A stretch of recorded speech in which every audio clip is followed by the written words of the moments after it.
The Rapid Assembly and Design Challenge, also known as the RAD Challenge, is a project that students have the opportunity to complete in their first or second semester at NYU Tandon. Through the project, students use real engineering skills in order to take an idea that they have for a product and create a real physical prototype of that product.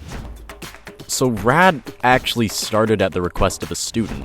One student in particular had prior experience working with drones at his high school and wanted to do something beyond the kind of stock options that we had with the general engineering department. So I kind of stepped in a little bit and I said, yeah, sure, I'll take this project on and I can mentor them. And what we got out of it was the springing board for supporting groups so that they can pitch their own unique ideas and we can give them the support they need so they can actually accomplish something pretty spectacular by the end of the year.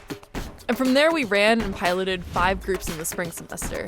Each group had their own mentor, a small stipend, and they had to apply for this project.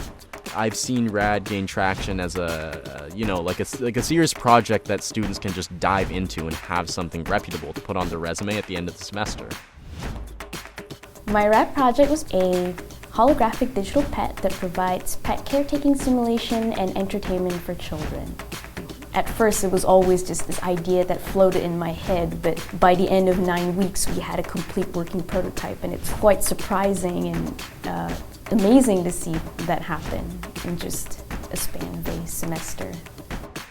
Because there's no answer key to any of these projects. They are changing throughout the whole semester, so I think that's a really realistic portrayal of a project you'd actually work on in a real engineering company. We want to make it so anyone can do a RAD project, as long as they're ready to work hard and put in the effort. I could see the excitement in their eyes to be able to go up and pitch this in front of, potential investors and professors and their peers, and it's something that they could earn, and it was their own creation.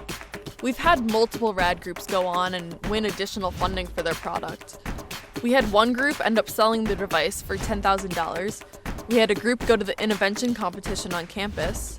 I even had one student who continued her project, and then she ended up getting hired to complete research under government funding.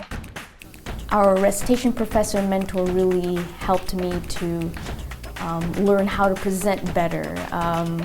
Speak louder, that's one thing. That's a skill that I brought over not only through the RAD presentations, because we had to present to venture capitalists and the judges. We had to convince them that this is something that can really make a change for a lot of people out there. RAD gets students out of their comfort zone. We all have ideas, all of us, but you want to make sure that those ideas come to life so that people out there will be able to use it and experience it. And RAD gives you that opportunity and all the resources you need to bring your ideas to life.